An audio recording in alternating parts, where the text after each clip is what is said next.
વાર્તાનું શીર્ષક કાયા પલટ. સંધ્યાબેન કે નહીં, સંધ્યા ચમકી. પોતે તો અહીં નવા રેવી આવી અને છતાંય કોઈ એને ઓળખે. હું અંજલિ, તમારી જૂની પડોશણ. સંધ્યા ધારી ધારી જોઈ રહી. હા, યાદ આવ્યું. તે ધારી ધારી ફરી જોવા લાગી. ક્યાં સીધી સાદી સાડી પહેરીને આખો દિવસ ઘરકામ કરતી રહેતી ને ભજનો ગાતી રહેતી સ્ત્રી, અને આજે જીન્સ ટોપ, ગોગલ્સ, ટોપી, ડાયમંડ રિંગ હાથમાં, વળી ગળામાં નાનું મંગળસૂત્ર, અને એ પણ તદ્દન સોનાનું. અરે શું વિચારે ચડી ગયા? કંઈ નહીં.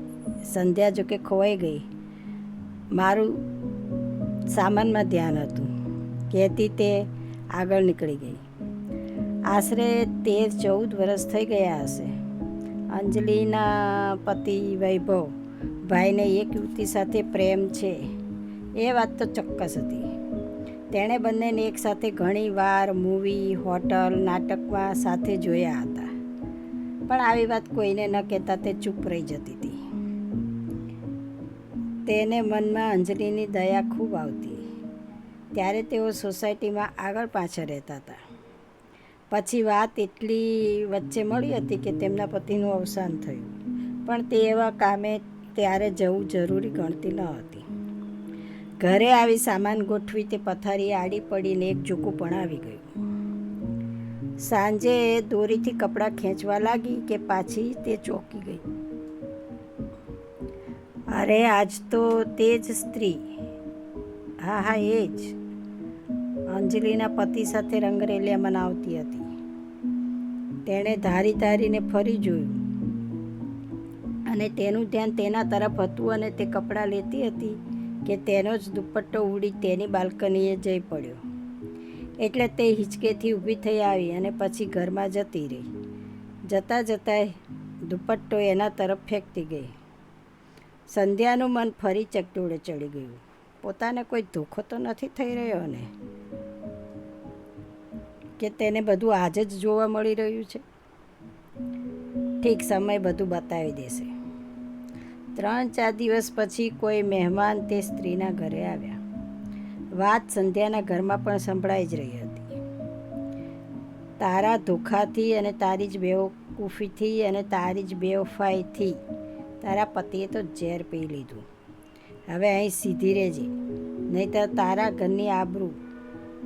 તારા હાથ તો છે, પણ અમે તારા ઘરની ઉંમરું પણ નહીં ચડીએ. લે આ થોડા પૈસા, તારા બાપથી છાના લાવી છું. કઈ એ સ્ત્રી નાહક કઈ તે સ્ત્રી તાડુકતી જ બહાર પાછળના રસ્તેથી નીકળી ગઈ. ત્યાં એનો પતિ આગળ ઊભો હતો, ત્યાં પહોંચી. સંધ્યાને સમજાઈ ગયું કે તે સ્ત્રી હવે વિધવા થઈ ગઈ હતી, એટલે સાદા કપડામાં વીંટળાયેલી રહી હતી. પણ અંજલિ પાછું મન વિચારે ચડી ગયું. થોડા દિવસ પછી પોતે નજીકના મંદિરે ગઈ. ત્યાં જ પાછળથી, અરે સંધ્યાબેન, તમે પણ મંદિરે આવ્યા છો? અત્યારે તો અંજલિ પૂરા ભારતીય પરિધાનમાં હતી. બંને પૂજા કરવા માટે અંદર ગયા. સંધ્યા ચૂપ રહી, પણ એના ચહેરા પર તો અનેક પ્રશ્નો હતા. તમે ગડમથલમાં છો? તે પૂછવું છે કે કંઈ કહેવું છે? ચહેરો જોઈ અંજલિ હસતા જ બોલી, ના, તમારા પતિને સારી નોકરી મળી ગઈ લાગે છે. સંધ્યાએ અજાણ્યા થવાનો ડોળ કર્યો. એવું નથી, અંજલિ બોલી. તેમના ગયાના મહિના એક પછી હું તેમની જ ઓફિસના મોટા સાહેબને ત્યાં તેમની નીકળતી રકમ લેવા ગઈ, મારા 8 વર્ષના દીકરા સાથે. ત્યારે તે સાહેબ અને એમના વૃદ્ધ પિતા ઓફિસમાં બેઠા હતા. મને નીકળતી રકમ આપી. પછી મેં જ પૂછ્યું કે કંઈ કામ માટે, પણ તેઓ મારી સામે જ જોઈ રહ્યા. ત્યારે પિતા બોલ્યા, ઘર માટે 2 ટાઈમની રસોઈ કરી આપશો, સાથે સાથે તમારી અને આ બાળકની પણ બનાવી જ નાખજો. કામમાં શું વાંધો હતો, એટલે મેં કામ સ્વીકારી લીધું. 1 વર્ષ ત્યાં કામ કર્યું. મોટો વિશાળ બંગલો. હું જાઉં તો રોનક આવે ઘરમાં, નહીં તો જાણે સ્મશાન જેવી શાંતિ મને છવાયેલી લાગે. મને અંદરથી તો ન ગમે.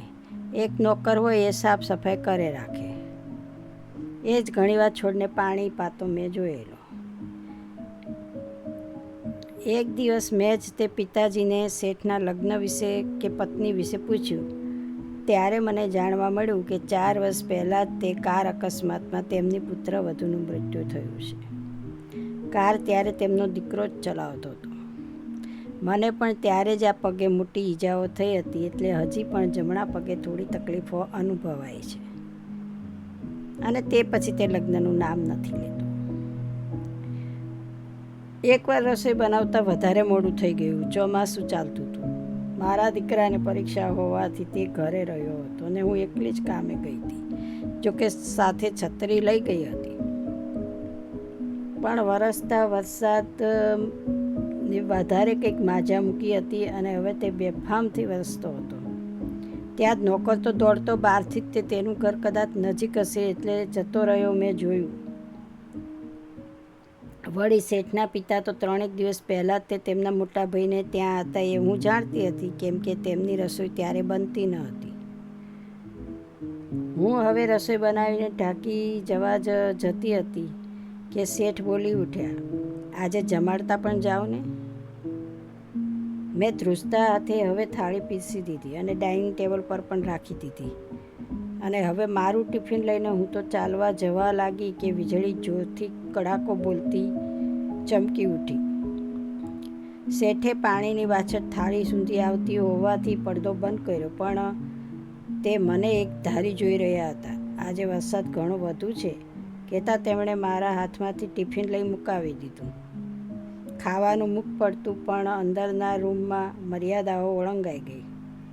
સવારે ઝડપથી હું તો ઘરે પહોંચી ગઈ અને હવે હું નહીં આવું એવું પણ કહેતી ગઈ. અઠવાડિયા પછી તો ફરી આ જ પરિસ્થિતિ ભગવાને જ મારી સામે લાવીને મૂકી દીધી. મારી જ નીકળતી હવે રકમ મારે જ લેવાની હતી. હું ઝડપથી તૈયાર થઈને બહાર નોકરને પહેલાં જોયો, પછી ઘરમાં પ્રવેશી. અંદર જઈ જોયું કે વૃદ્ધ પિતા એક બાજુ બેઠા હતા. પછી તે આગળના રૂમમાં તે શેઠની રાહે બેસી રહી. અત્યારે વૃદ્ધ વડીલ મને ધારીને જોઈ રહ્યા હતા. બેટા, તને તકલીફ શું છે? આવું કામ તને બીજે નહીં મળે. અમારા ઘરે તું આવતી તો અમને અમારા ઘરે કેટલું સારું લાગતું હતું. પછી તેઓ થોડા ઢીલા અવાજે બોલ્યા અને ઢીલા પણ થતાં કંઈક કહેતા અટકી ગયા. મને બીજે નજીકમાં જ રસોઈનું કામ મળી ગયું છે. હું પણ બોલી ગઈ. હવે તમને રસોઈ સિવાય તકલીફ નહીં આપીએ, બાકી તમારો વિચાર અમારા સિર માથા પર જ રહેશે. કંઈક હસતા હસતા શેઠ આજે બોલ્યા. કદાચ ચૂપ જ રહેવા માગતા શેઠ આજ કેમ હસી રહ્યા છે, છતાંય તે એમણે નીકળતી રકમ તો મારા હાથમાં મૂકી જ. હું રકમ લઈ નીકળવા જતી હતી કે મોટા શેઠ એટલે કે દાદાએ ફરી ઝડપથી ઊભા થઈ ગયા અને મારી લગોલગ આવી ઊભા રહી ગયા. બોલ્યા, બેટા, તું અન્નપૂર્ણા રૂપે આવી હતી, પણ હવે અમે બંને એવું ઈચ્છીએ છીએ કે તું ગૃહલક્ષ્મી પણ બની જાને. તારા ઘરનો સામાન અહીં જ ક્યાંક ગોઠવી દેને. તારા દીકરા સાથે અમે તારો સ્વીકાર કરી લઈશું. બાકી થોડા દિવસ પહેલાં જે કંઈ થયું એ હું જાણી ગયો છું. અઠવાડિયાના વિચારને અંતે વિધવા થઈ મારા દીકરાને બાપ વગરનું જીવન આપવું એ કરતાં તો શ્રીમંત પરિવારની પુત્રવધુ બની જવું મને વધારે ઉચિત લાગ્યું.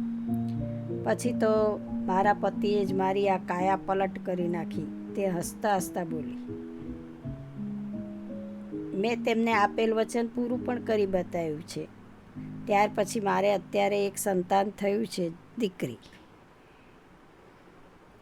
ચલ જો, તે આવી ગયા. ચમકદાર ગાડીમાં તે ચાલી ગઈ. ખરેખર સમયનું ચક્ર જબ્બર ચાલતું અને બદલાતું રહે છે. સંધ્યા મનમાં ગણગણી.